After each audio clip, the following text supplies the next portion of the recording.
So, I'm not gonna read the comments, but a street kid I know of who's been one since 17, honestly, kind of like even before then, but more so 17 when it comes to being more nomadic.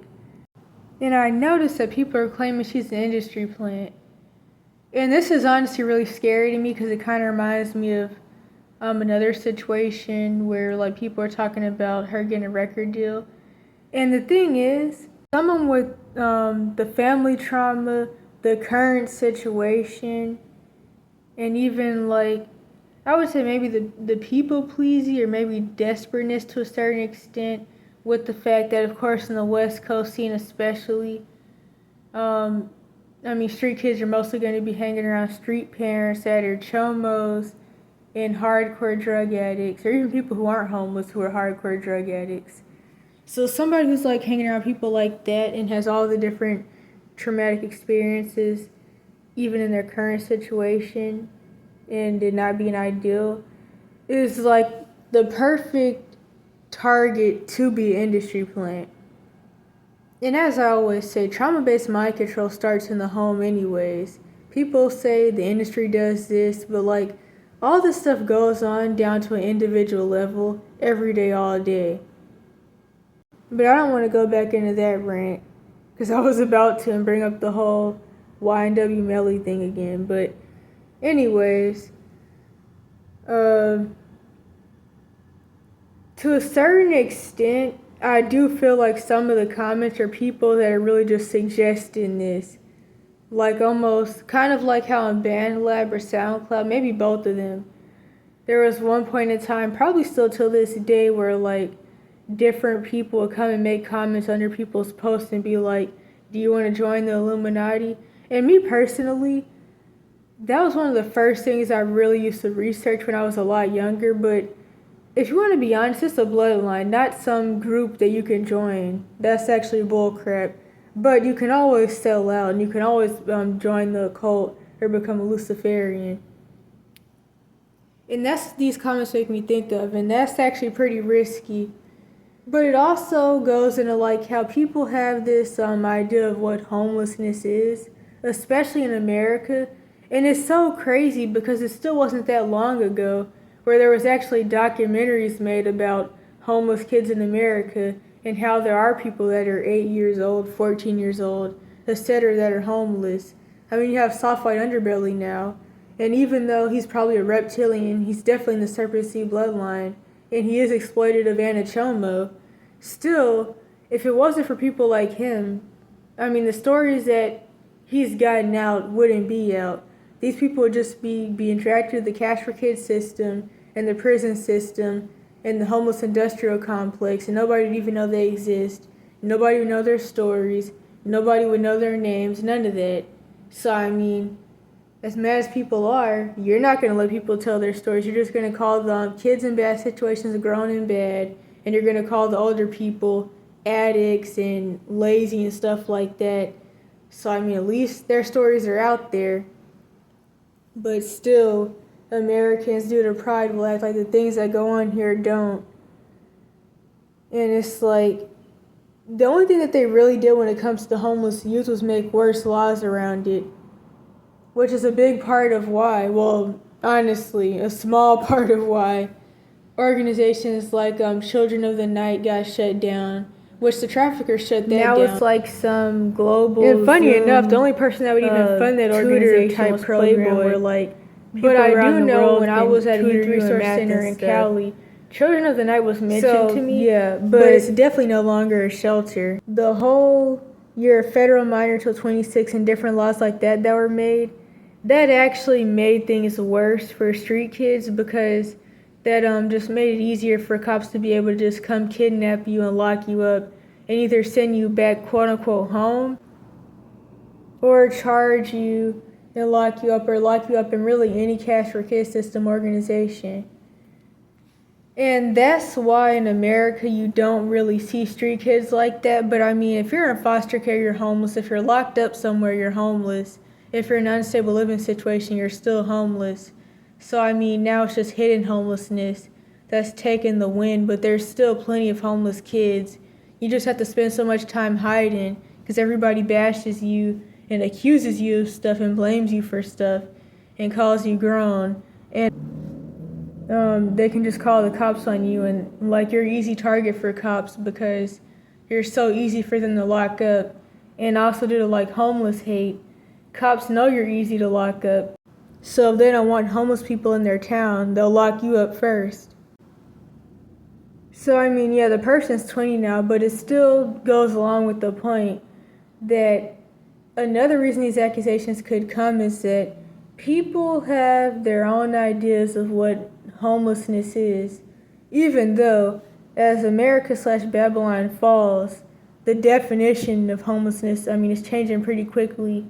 Anybody could become homeless, but the original cause is a breakdown in the family system, and people commonly first become homeless by themselves, somewhere from age 7 to 16, and in some places 1, like even that young, but that's in places where you're not getting locked up for it, where you can like actually just live your life and you can be with the street kids and not have to go to jail because you're the bad guy, quote unquote. But you're still treated like crap by society when you're seen as less than and as somebody who nobody gives a crap about.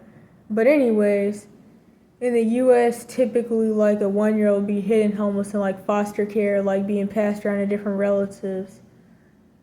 But there are homeless 8-year-olds here, like people get kicked out at 8, people run away at 8, whatever in the world, even 7.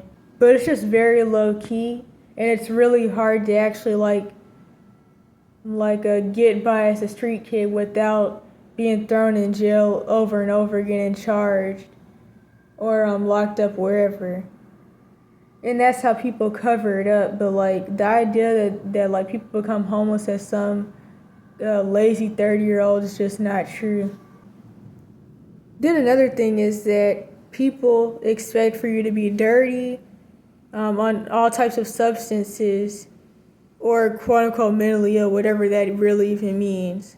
And when you're not that, you're faking it, or like white people, especially poor ones, will accuse you of being a yuppie, which is kind of like a people I guess in the South would call bougie or uppity. And with the vagabond thing, it's pretty weird because it more so revolves around being a trust fund baby. You're mad because they're supposed to. How many people even really have money like that anyway? Because they actually have the money to travel. I don't really understand why they throw that accusation out there. And get kind of like how vagabonds will even accuse calling yourself a vagabond, younger homeless people being trust fund babies, and it's like what in the world? Don't starve to death the next day, and pretty much you're mad because they have money supposedly.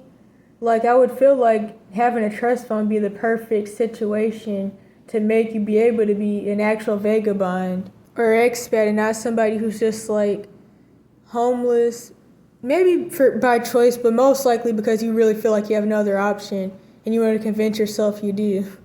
And the explanation behind this is really long, but something that I always say is that a lot of this drug stuff is really a white projection anyways. They've been ODing for forever and a day, and they've always had drug issues in their communities because they don't police it and it's not illegal. They call it being a hippie and worshiping Caesar Borgia and peace and God is love. And now they frame it, they being white people, they frame it as like a homeless drug crisis, but really they've had drug issues in their communities. It's just that the people who are homeless are doing it out in the open in front of everybody. It's also a social experiment and depopulation agenda by Big Pharma and the government. But even Pastor Stephen Darby used to say that really he believes it's their judgment for putting crack in the black communities in the 80s. But I mean, really they've had this issue way before then even. So you can't even really say just that. But yeah, so she doesn't meet that stereotype, although she is around a lot of people who will try to drag her into that if she even makes it through this. So, yeah, all I can say is pride. But I do hope that, like, the whole industry plant thing doesn't end up happening. Because, I mean, they're looking for... Okay, wait a minute. For one, I have to go back to the fact that the people who end up in these different situations are typically anointed or prophetic anyways. Which is why they had to escape a bad situation of Ramco or whatever their situation was. Or they got kicked out. And yeah, so of course the industry is going to want to use people's giftings for Satan and all that. So it's definitely a risk. I mean, even XXX was just a homeless teen, and then he was taken in by some chomo dude who taught him Thelema sex magic and got him addicted to corn and all types of stuff. In fact, the witchcraft stuff is actually how his girlfriend eventually died, but I'm not going to go into that. Then the racial comments. And I mean, she's talked about how she keeps her hair together before, but people just don't believe it. Like this one lady even commented and said, when I was homeless, my hair looked horrible. But I mean, everybody's situation is different. And also, like the point I was trying to make is that people, especially in the last however many years it's been, in the 20th century, well, I don't even know, the 21st, something like that, people are used to seeing this one idea of homelessness, and it typically comes from these like drug-ridden, mostly white areas especially. But not even just that, they're used to seeing only the older homeless people. They're used to seeing people that are veterans. Okay, wait a minute, no, let me break it down. They're used to seeing people who were in a horrible family system, single mom, didn't like them, became homeless at 7 when they were kicked out, got sex trafficked from 7 on up, locked up in jail and juvie over and over again, then went into the military to try to make themselves a better situation at 18. Went into the military for however long you can do that, go through more trauma-based mind control, be forced to hurt people and blow up Native Americans, and now they're more messed up, and now of course they're thrown onto the streets again because veterans, a lot of homeless people are veterans. Like if you knew how many homeless people are veterans, you wouldn't even want to be a veteran, to be honest. But anyways, they're homeless again now, and now they're like 75, and now they're walking around talking to themselves, or maybe they're not even that messed up, but like they use substances to cope because they were forced on drugs in the Cash for Kids system and in the military. And of course they try to make you think that only Adolf did that during that war where they flipped around what happened and made it seem like only Caucasian Europeans who claim to be African died. But oh well, I'm not going to go into that. But they make you think only Adolf was drugging people, but no, I'm pretty sure all militaries do this. I'm pretty sure all of them use trauma-based mind control as well.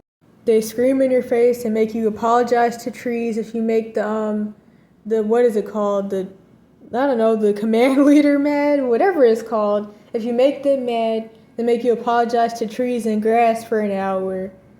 Stuff like that, all trauma-based mind control. And now you see the mentally ill, drug addict, quote-unquote lazy 75-year-old or whatever. That's one small example. So that's what people are used to seeing. Well, of course, ignoring the backstory and how they got there. But people, especially in certain places, aren't seeing street kids that much.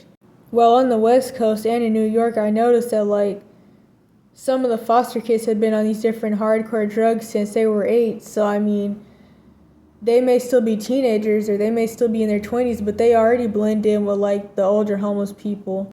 Or the stereotype, at least.